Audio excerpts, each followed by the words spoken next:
We're going to talk tonight about Hebrews chapter 4. And so if you followed along at all on Wednesday nights, we have been, that have been recorded, we've just started working through Hebrews. And so what is the book of Hebrews all about? You got to...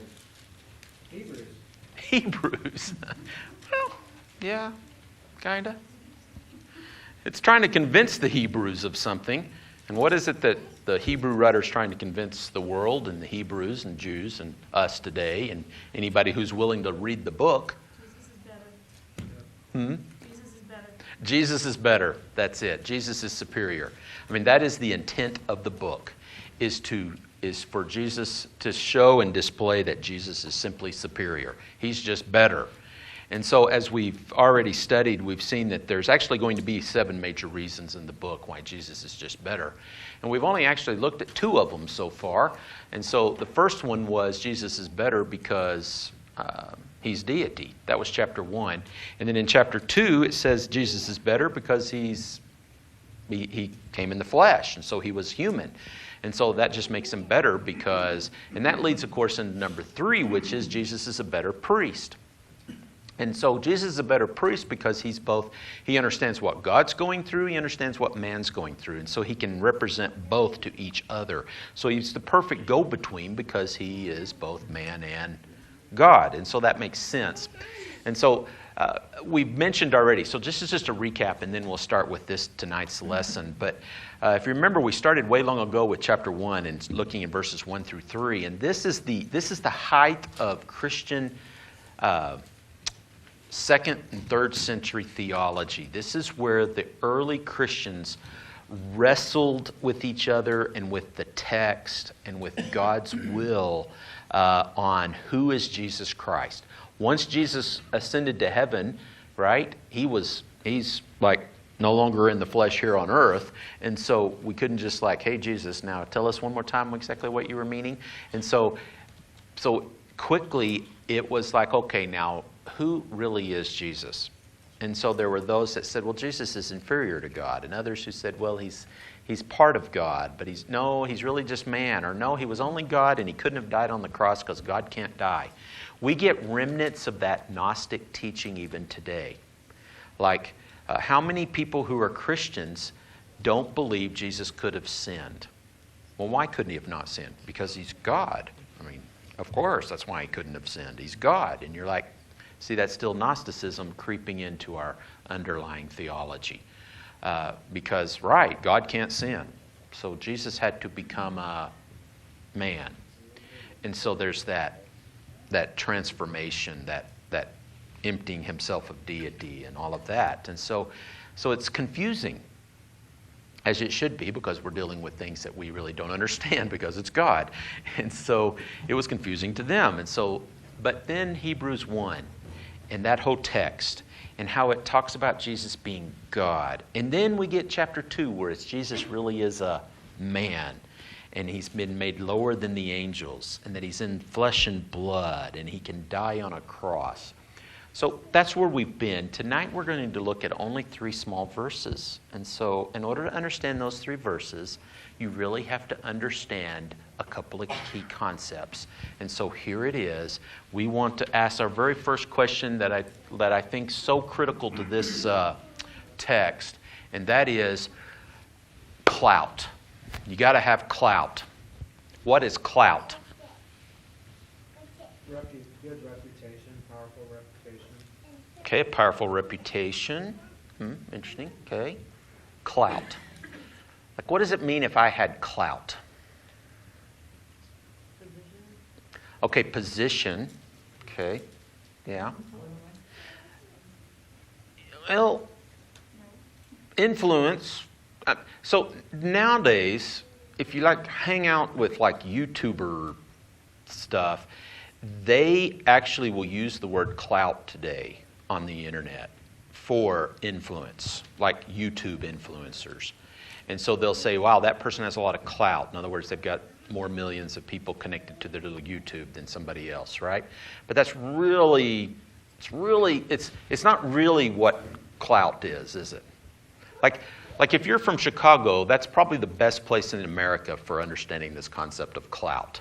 But if you're not from Chicago or New York, it's kind of hard to understand it out here in the Midwest, Denver Front Range. It's like clout. And so we have to go back a couple of ways. So it's a little drawn out, but we've got to get this thing called clout and understand this text. So clout is what I have when I get a parking ticket and the mayor excuses it, right? I don't have influence, I have clout. I mean, I do have influence, but not really. He has influence, right? It's his influence. Or clout is whenever I go to the restaurant and it's packed and I still get the prime table by the windows. So is it like privilege?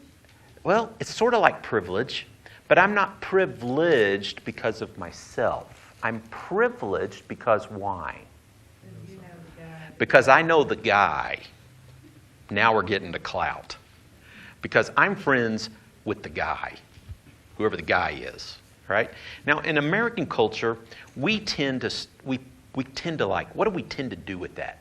Like, do we like that in our culture and society? Like, do you like it whenever you have to wait 30 minutes and somebody just walks into the restaurant and goes and has a seat? No, we don't like it. We tend not to like it.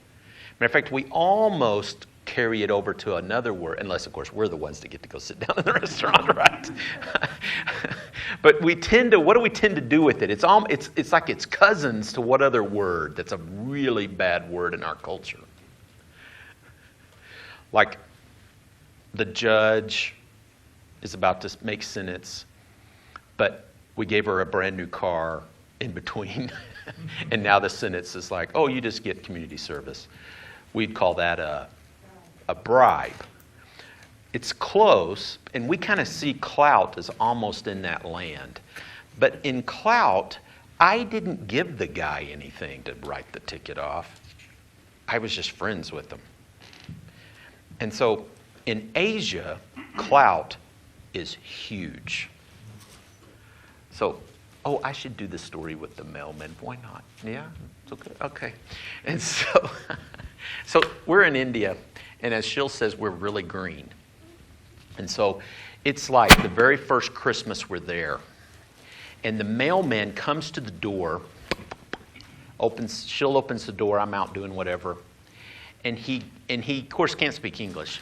So in Kannada, he kind of gets around, blah, blah, blah, blah, blah, blah, and then he's like, present. And Shil's like, present? Oh, you're giving us a you're bringing a present from America from our family. And the guy's like, huh? And Shil's like, yeah, we want the present from America from our family. And he's like, no. Present? And then Shil's like, you don't have a present? And he's just, and then finally he's just like, right? And it's like, okay. And he leaves. Right? That was very bad. Right? Because why does Shil need to give him a present? To get your mail. That is a little part of this. It's wrapped up in this whole concept, isn't it? And so it's like he wants us, right? There's another word that goes with this, and that's why it's so if I start talking about this other concept, it's so hard for us to understand it because we don't understand because of our culture. So the other word that goes with this is honor. So would Shil and I be obligated to give him a present? We are obligated if we want to be honorable and do the right thing. In American culture, there's no honor or obligation there. You don't have to give the UPS guy a present. He's going to keep delivering presents and chunking over your fence like he always does. Even if you gave him a present, he might go out of his way, but probably not.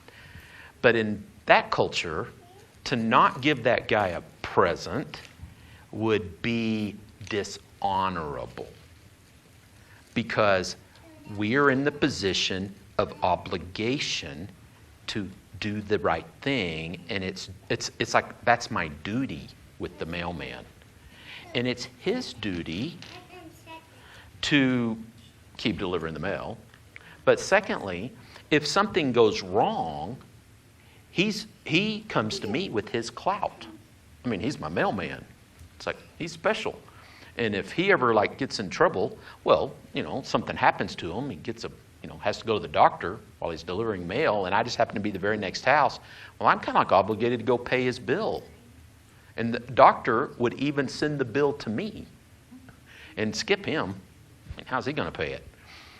But I'm obligated to pay it. And he's using his clout, and I'm doing the honorable thing. Because that's how honor works. Now, that's almost a foreign concept to us. We're like, honor, what are you talking about? And all of that. But in the text that we're reading tonight, this is huge. This concept of clout and honor and all of that stuff. And even today in an Asian culture, it's still huge. It's like, it's a part of how things work. It's like how things are processed. It's like, and I just jotted down some examples. It's like, oh goodness, we could come up with 1 billion of them, right? I mean, of course, in Asia, it's just everything works around this sense of honor. And the Romans had a huge, and the Jews, both cultures, had a huge sense of honor. It's like, it was the honorable thing to do. I mean, the Romans one time in a big battle against a foreign power,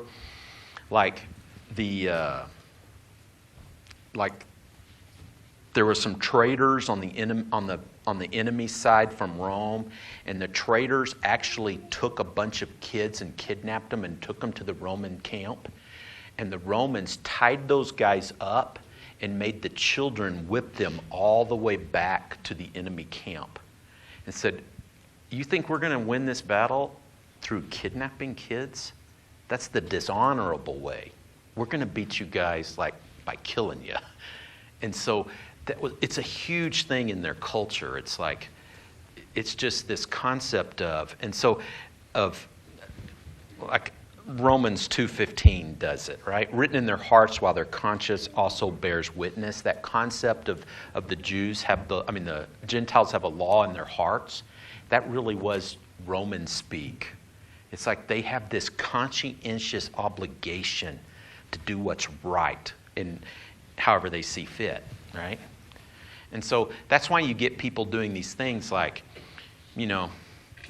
they get released from the enemy camp for so many days to go take care of some family business, and then they go back and get back in prison again. Well, how do they know they're coming back? Because it's the honorable thing. And that's so strong in their culture that they'd be willing to do that. We'd go, oh, those silly people, they shouldn't have let me go, right? Because it's more our culture and way of thinking. We're not thinking about it like this kind of stuff.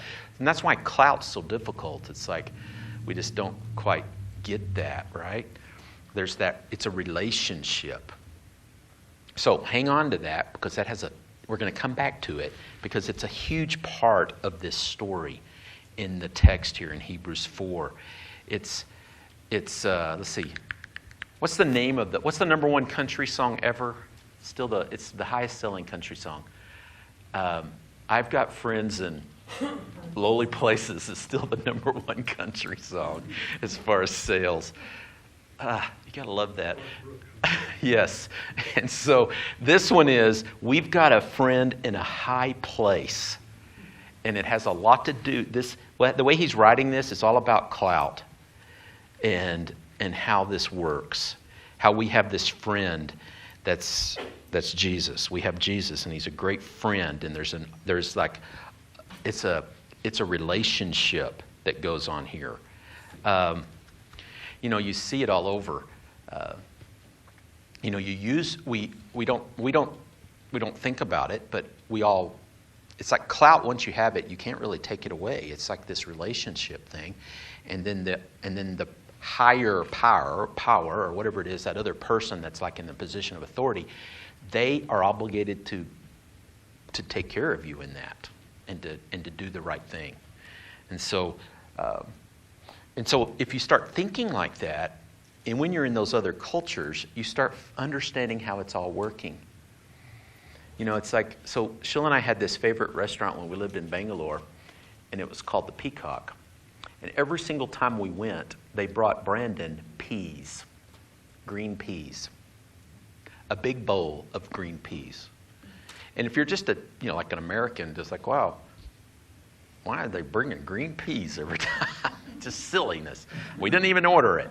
Big bowl of green peas. And of course, Brandon loved green peas. But in that thing, see, they had the capability to bring us green peas, and we are obligated to, there were some obligations on our part, like, and there's all kinds of meaning there. Peas are like a special vegetable in their culture, and it's high end. It's like Brahmin vegetable. And so there's all this stuff going on. And you're like, the intern comes in and eating with us at the restaurant, and they're like, why'd the waiter just bring your son a big bowl of green peas? That doesn't make sense. You guys didn't even ask for them. And you're like, oh, if you only knew all the things that's transpiring in this relationship that we have with this restaurant owner. And of course, the last day when we told him, we had 12 people there, and the entire meal was free, of course, all 12 of us. He's crying. That little bowl of green peas is there. We're never going to see this guy again. Part of me was like, I'm going to a new country. To a new city in India. But there was a whole other thing going on, wasn't there?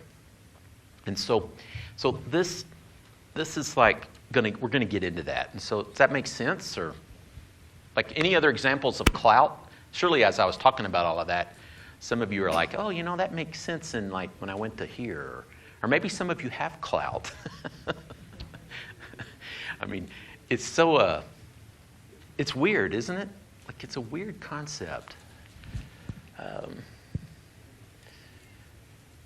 Because it's not really, it's because we're trying to help, we want to see that clout is not necessarily bad.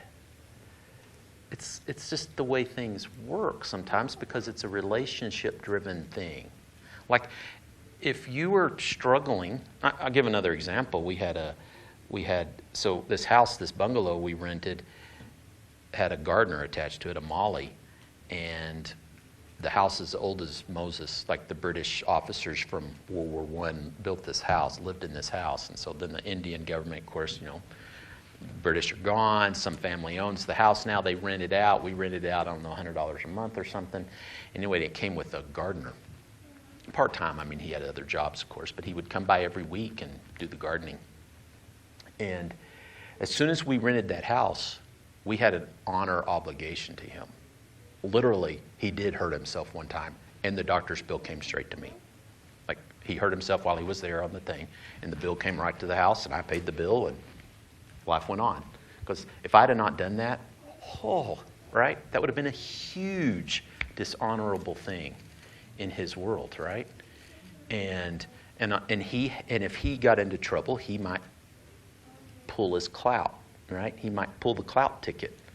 If like the neighbor down the road is like, this Molly, well, he might come down and grab me. Or the police, if he's like, literally he could be some little incident. He could run to our house and I would walk out and the policeman would go, it's kind of like, do you vouch for this guy? Is he like, and I'd say, yep, he's my guy. And then they'd leave. He's pulling his clout, right? With the local who lives there, whoever it might be. And so it's an interesting concept. So now let's look at the text, and we can go through this and just see this kind of honor obligation / clout business. Because we really do have clout, and it's in heaven, and it's the best guy we could possibly have it with. That's the whole point of the text.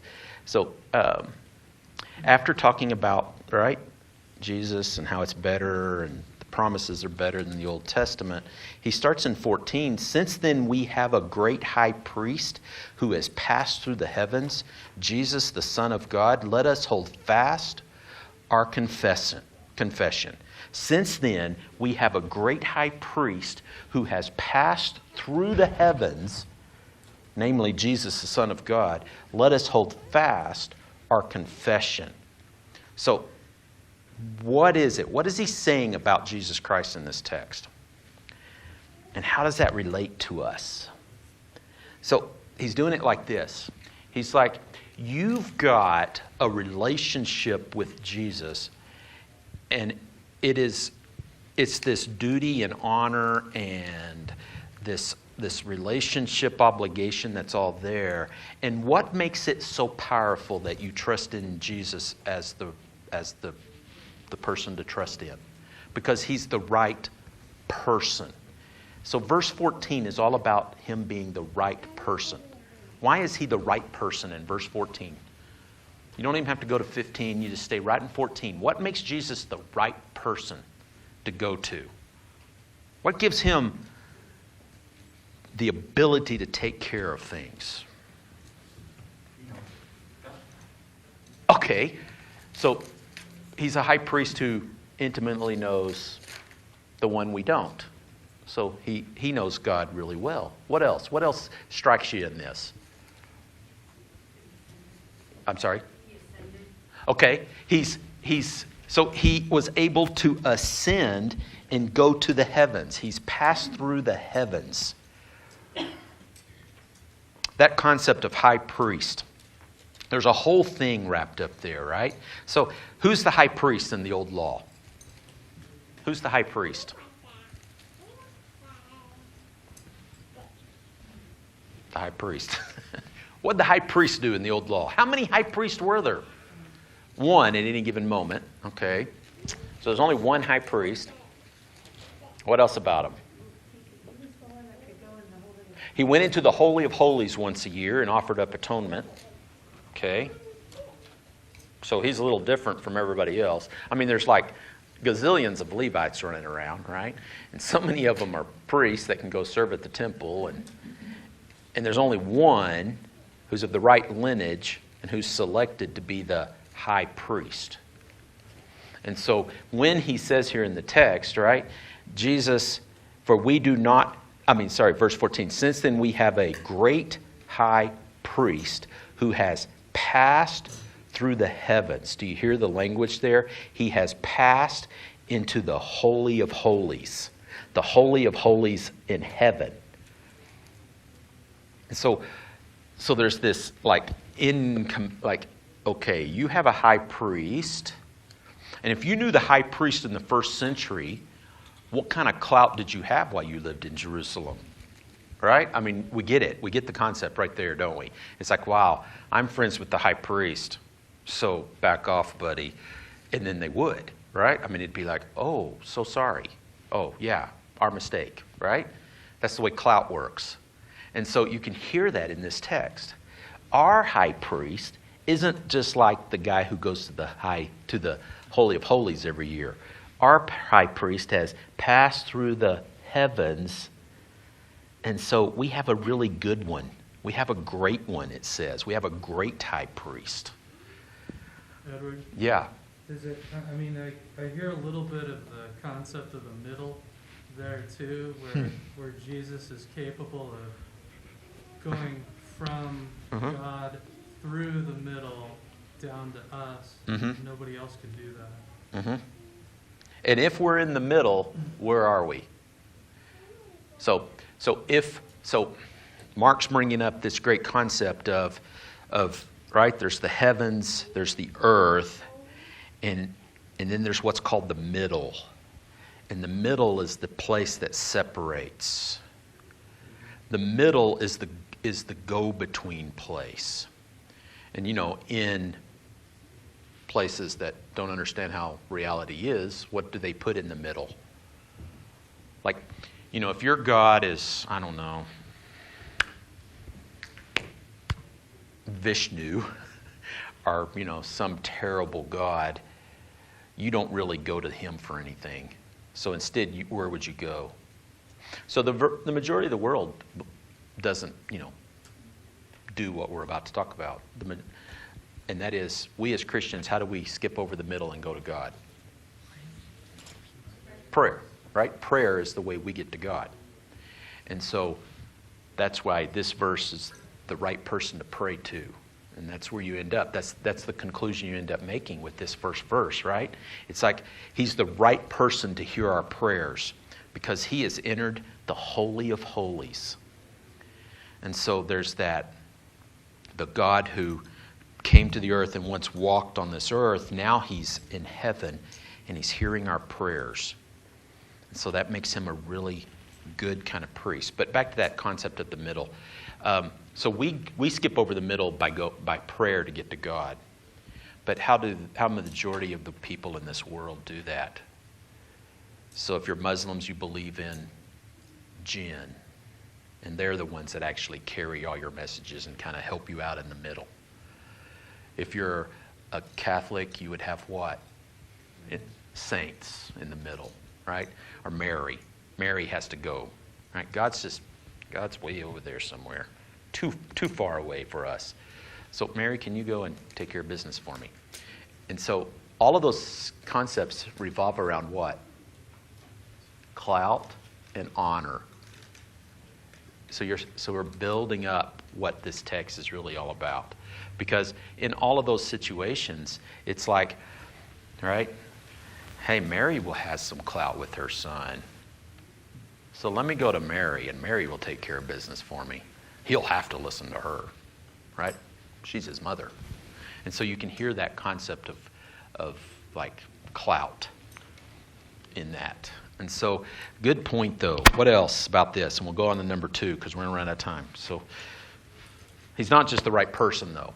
He's not just the right high priest. That's part of it. That's part of layering this. But now verse 15. For we do not have a high priest who cannot sympathize with our weaknesses, but one who has been tempted in all things as we are, yet without sin. It's one of those rare times when you could actually read the King James. I know, it's terrible.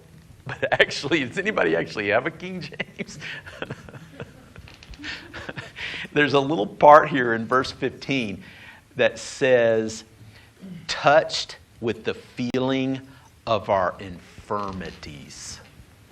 And I kind of like that. It's a rare time where I'm like, hey, the King James actually did a good job there. It's like touched by the weakness of our feeble flesh, right? Whatever touches us, touches him. So it's not just the right person. He also carries with him the right past. He's got the right past. It's like he too was just like us. He too was, with all of the weaknesses of flesh, was just like us. And just like us, he was tempted in all things as we are, yet without sin. Why is that tempted as we are, yet without sin? How does that say strength instead of weakness?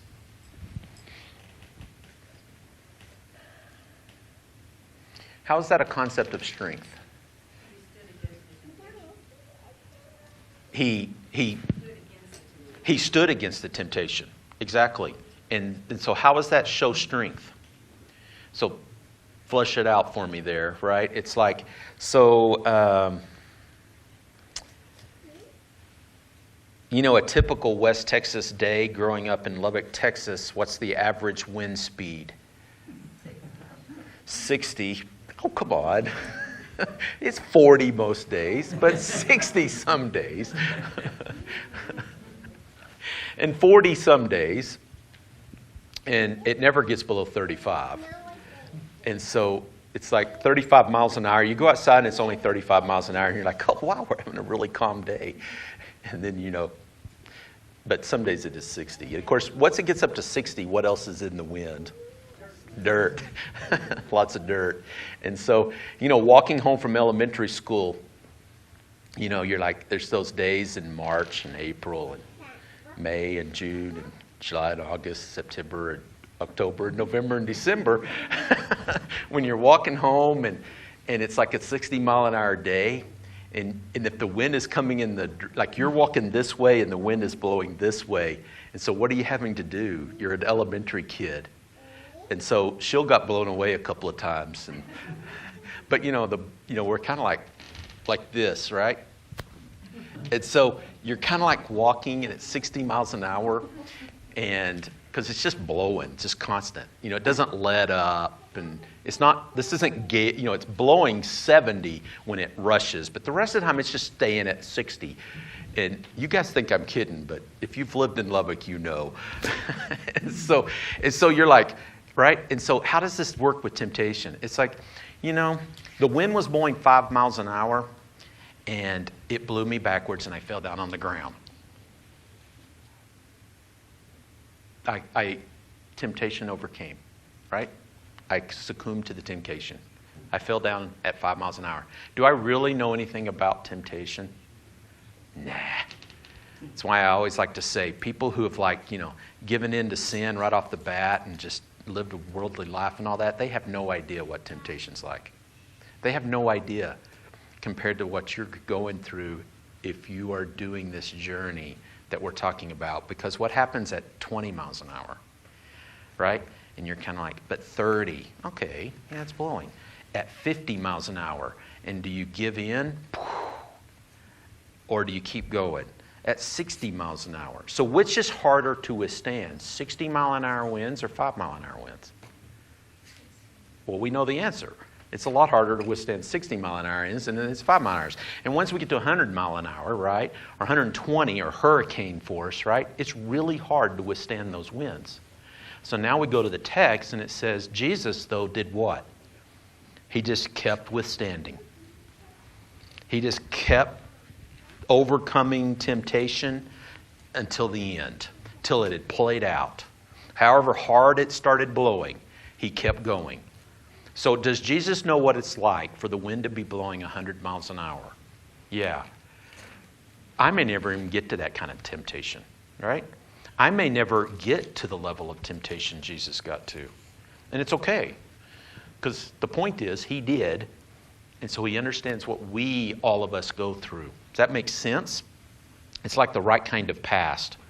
All those cliches, like, kind of drives you crazy sometimes if you've been in those positions. Like, they come and they're like, I understand what you're going through, it's okay.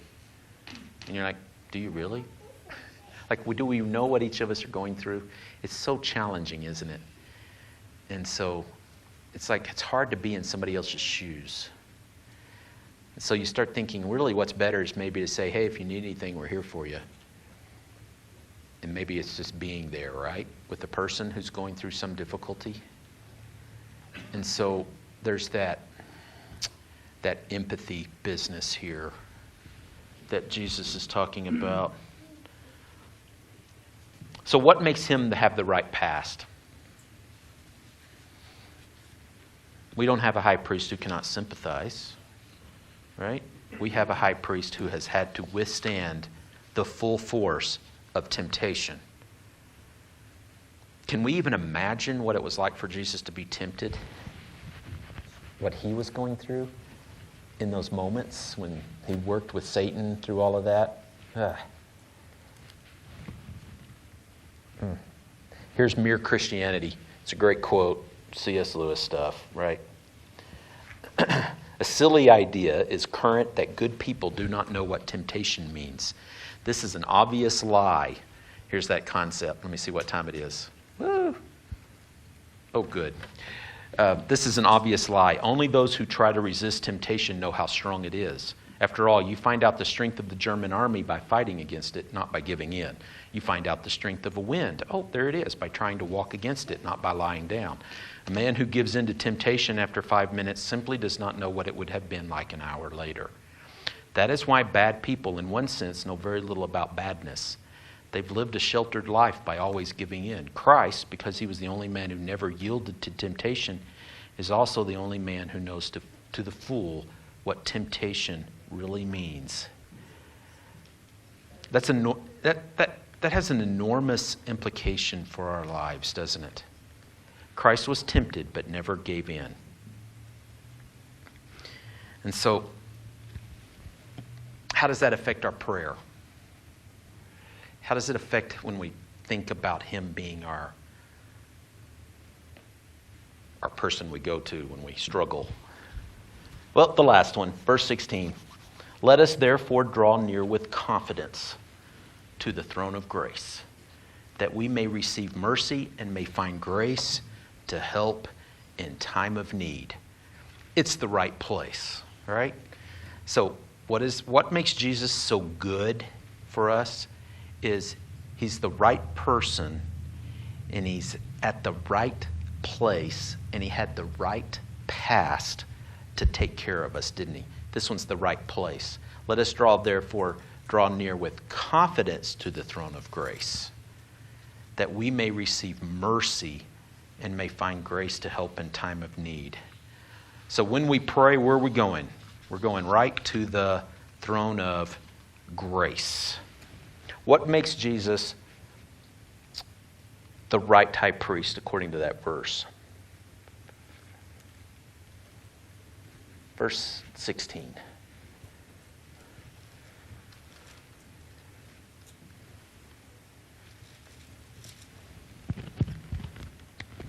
I really should have Daryl come up and do this part, because he's better at this. But anybody ever have to go to the principal's office? Only once. Only once.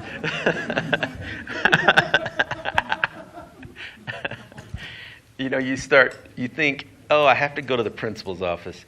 So, of course, when I was a high school physics teacher, I had to go to the principal's office, and did I like going to the principal's office? No more than if I was called upon to go to the principal's office as a kid, right? It was like, oh no, like I never, like you would, that would be awful, like over the loudspeaker, Mr. Bowen, please report to Mr. Curry's office. Oh my word, I'd have a heart attack if that had ever happened. Fortunately, it never happened. Remember, Mr. Curry was my principal, and he only spoke to me once in 3 years. That was grow a mustache, and then he never said another thing. And so, anyway, kid you not. And then I avoided him like the plague, right? Because he's the principal of a high school. And I was 21 years old and trying to teach in his school. And, best left under the radar was my motto. Just like if you were a student, right? Best to be hidden. So if you went to the principal's office, it's like, could good come from going to the principal's office? I don't think so, right? You're not going to go in there, we're going to give you a medal. No, of course not. It's like if you're a kid and being called to the principal's office, there's only one reason why you're going down there. And so I think people have a relationship with God like this. It's like, if I have to go to the throne room, it's God. And what is he going to do to me? And so you can hear the opposite of that in this text, can't you? It's like, so therefore, because God became man in the flesh as Jesus Christ, what can we do? We can draw near with confidence, right? It's like we can go there without being ashamed or bashful or, whatever the thought is. It's a great concept here. This draw near with confidence, it's actually the word freedom there in verse 16. We can draw near with freedom to the throne of God. So when we come before God in prayer, we don't have to be like, this is terrible, right? You ever meet anybody? Sheila and I, of course, have had a couple of times when it was like fun stuff, very rare, but occasionally. We tried to raise support from another sister congregation of our overseeing congregation in Nashville, and we never did get into the mission budget there, but on the missions committee at that church was the vice president of Cracker Barrel. And so one time, we had met with him at another function, and he said, oh, I wanted to give you this. And he reached out in his pocket, and he handed a whole stack of gold Cracker Barrel cards. They were gold, and it said Cracker Barrel. That's it. They're gold Cracker Barrel cards. A whole stack of them. So then you walk in a Cracker Barrel and you'd sit down and you'd say, and the waitress would say, you can order whatever you want, as much as you want of anything on the menu. I'll take the card. And so we had this whole stack. And so sure enough, we went in a Cracker Barrel and, we'd place that thing on the table, and Sheila would order and I would order all this stuff, and we'd say, thank you. And then she'd say, I'll take the card. And then that was it. We never saw a check or anything. And it was that little golden ticket. It was fun. And so, do you ever have anything like that? You know, the little golden ticket. That's clout. And the clout was knowing him, right? That's where the clout came from. It's him. And he, you know, I'm sure it's like and really the vice president of Cracker Barrel, and he's a member of the church, and we're a poor little missionary couple, he really is obligated to give us a little golden stack of golden tickets, right? And so, I mean, it was the honorable thing to do, and it worked out, and we had lots of meals when we would go into town and visit, you know, coming on furlough or whatever, and so it worked out. And so, you know, you think about that. It's like that ability to do that. Now, if I didn't go into Cracker Barrel and didn't give my little card, then I wouldn't receive the meal. All right? So I have to do it, right? I have to go in and give the little card. I've been told that there's cards like that in a lot of different things. Apparently in National Hockey League, there's actually a card like that. And if you have a card, you can go to any game and through the stadium thing, and you get all free food and all free stuff, and everything's free. And there's so many people that have a hockey card that's out there, and it comes from like the admin, you know, the administration of the game and all of that. But anyway, never seen one, but I've been told those exist. But you think about that, it's like God's given us all a little card, and it's like you're admitted to the throne room.